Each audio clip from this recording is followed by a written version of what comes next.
बलराम की बात याद है कि वो दरबार में से चला गया और जाके यमुना की रेती पर लेट गया और अपने टांग पर टांग धर के भजन करने लगे। अब औरंगजेब ने सोचा कि भाई वो आया नहीं आज, बाकी तो सब उपस्थित हैं, बलिराम नहीं आया। जी आए तो था, वो कई देर खड़ा रहा, ये फाइल रख करके चला गया। बुला के लाओ। भक्तजन गए, कर्मचारी गए वहां पर बुलाने। अब घर में तो सारा माल लूट रहा था। बोला तुमने कुछ चाहिए तो तुम भी ले जाओ, वो तो नहीं है यहाँ पर, वो तो गया जमुना में और वहां लेटा हुआ है। अब जाकर एक आदि नहीं है वो तो किसी भी सूरत में लेके आओ। औरंग रक्षक भेजे, गए तो उसने देखा ही नहीं उनकी तरफ, उन्हें भजन में ली। अब सोचा, उसको गुस्सा तो बहुत आया राजा को।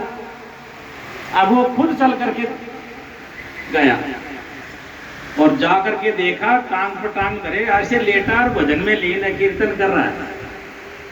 देखे ही नहीं उसकी तरफ, ना खड़ा हुआ। अब उसे एक बार तो गुस्सा आया राजा को, लेकिन फिर कहा रे बलिराम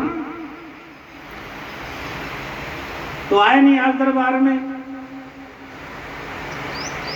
तो कहने लगा आज मैं उसके दरबार में हूं, इस दरबार में तू भी आ गया।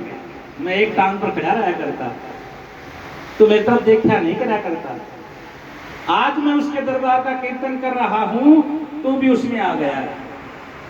सज्जनों, ये सत्संग कीर्तन हम सबका एक किस्म से जैसे मन की जो पवित्रता है उसको बढ़ाता है और कचरे को हटाता है।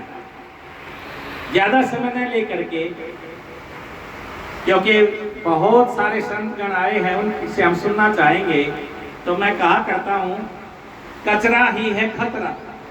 कचरा चाहे गली में हो, चाहे नाली में हो, मंदिर में हो, अंदर में हो, बाहर में हो, भीतर में हो, यहाँ तक कि चाहे दांत में हो, चाहे आंत में हो, हाथ में हो, चाहे गात में हो, माथ में हो, चाहे साथ में हो, कचरा ही है खतरा।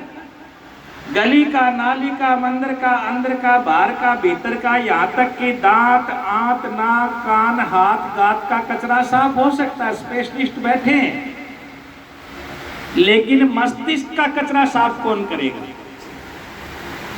मस्तिष्क का कचरा साफ करने के लिए यज्ञ है, योग है, सत्संग है, स्वाध्याय है, साधना है, गुरु जी है।